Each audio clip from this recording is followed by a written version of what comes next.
Bonjour chers amis, j'espère que le temps depuis la fin de la saison précédente dans l'épopée de Paul ne vous est pas devenu trop long. Aujourd'hui donc, nous partons pour une nouvelle saison.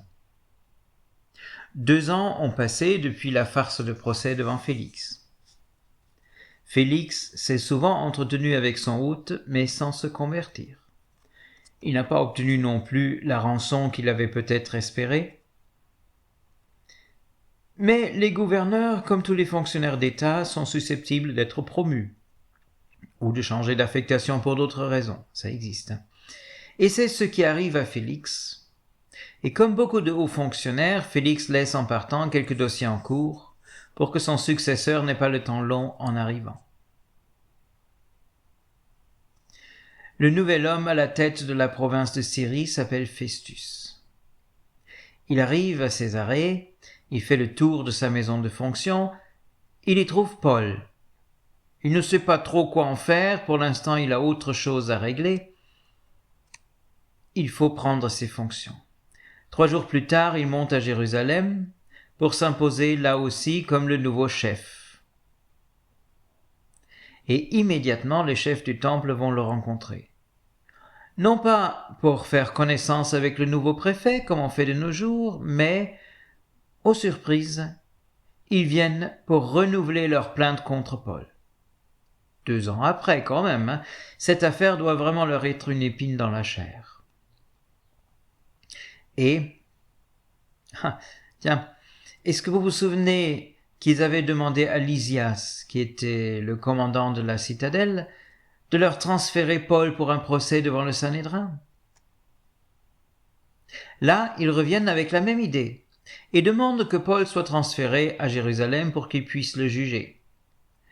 Et cette fois encore, on prévoit un guet-apens en cours de route.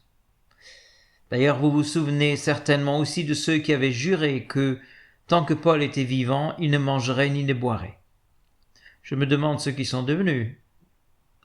2 ans après, Paul étant toujours en vie. Ils doivent avoir faim et soif maintenant. Mais si quelqu'un est nommé gouverneur de la province de Syrie, c'est qu'il n'est certainement pas né de la dernière pluie. C'est un vieux loup. Et Festus sent donc bien que ces prêtres devant lui ne sont pas nets. Et il leur dit, « Eh bien, vous savez, Paul est à Césarée. Moi-même, je dois y retourner sous peu. Je n'ai pas le temps de m'occuper de cette affaire tant que je suis à Jérusalem, d'autant plus que le transfert du prisonnier prendra son temps. Non, il va bien rester là où il est, et si vous tenez vraiment à porter vos accusations contre lui, vous enverrez quelques hommes à Césarée, et c'est là-bas que j'évaluerai cette cause. » Eux, ils ont beau protester, sans succès. 10 jours plus tard, Festus est à nouveau à Césarée.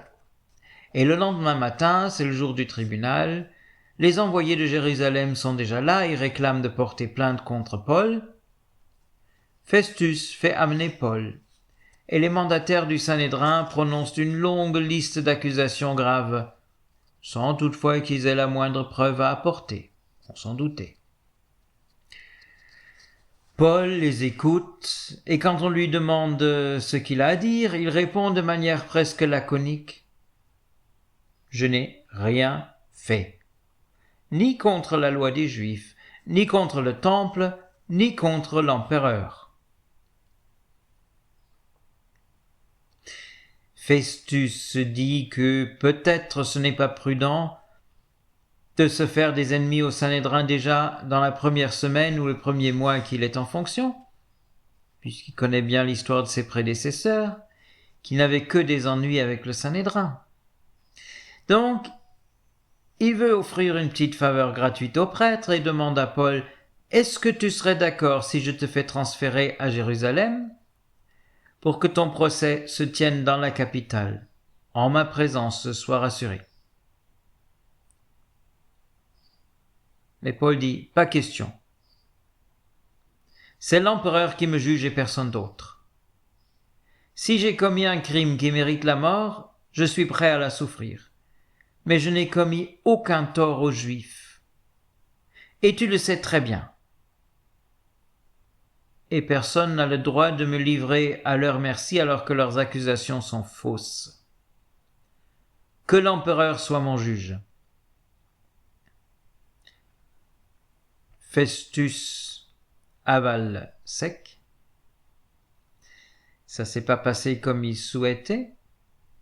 Il se retire pour en discuter avec ses conseillers, puis il revient et dit « Tu en as appelé à l'empereur, donc tu iras devant l'empereur. » Voilà, ça c'est décidé. Les prêtres repartent encore une fois bredouille.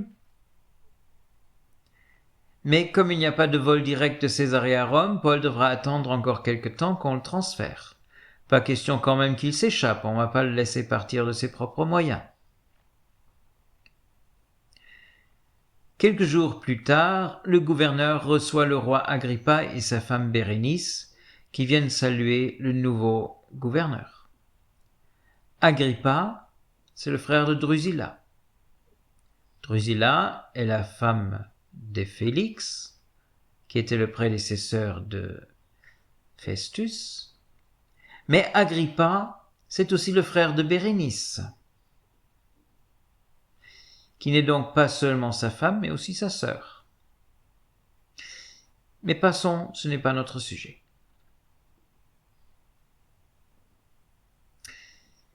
Alors qu'ils sont à table, Festus dit à Agrippa, « Tu sais, mon cher, ton beau-frère m'a laissé un drôle de cadeau d'arrivée. En arrivant ici, j'ai trouvé un type qui était prisonnier depuis un bon bout de temps. Je ne savais pas trop quoi en faire, mais quand je suis allé à Jérusalem pour m'y présenter, les chefs des prêtres et les anciens me sont tombés dessus avec leur plainte contre lui en réclamant une condamnation sévère. Je leur ai répondu que chez les Romains, on ne condamne pas un homme sans un procès équitable dans lequel il a pu répondre à ses accusateurs. Et donc ils sont venus ici et sans attendre, j'ai ouvert le procès. Mais ce qu'ils lui reprochaient n'était absolument pas ce que j'attendais. Ils n'en avaient que de leur religion et des délires autour d'un certain Jésus qui est mort et dont Paul affirme qu'il est vivant.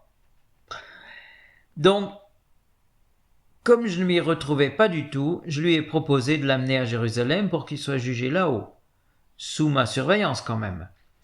Mais il a fait appel à l'empereur. Et là, je ne peux pas faire autrement que de l'envoyer à Rome. Mais je dois bien dire, ça m'ennuie parce que je ne sais pas trop quoi en penser.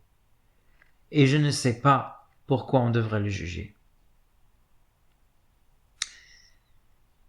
Cette histoire éveille la curiosité d'Agrippa. « Dis donc, mon cher, cet homme doit être très intéressant. Est-ce que tu permets que je m'entretienne avec lui ?» « Oh, mais bien sûr, répond Festus. Demain matin, je mettrai tout en place. Peut-être que je verrai plus clair après. Tu m'en diras des nouvelles. » Et ces nouvelles-là, c'est pour dans une semaine, au prochain épisode. D'ici là, faites attention à vous. Au revoir.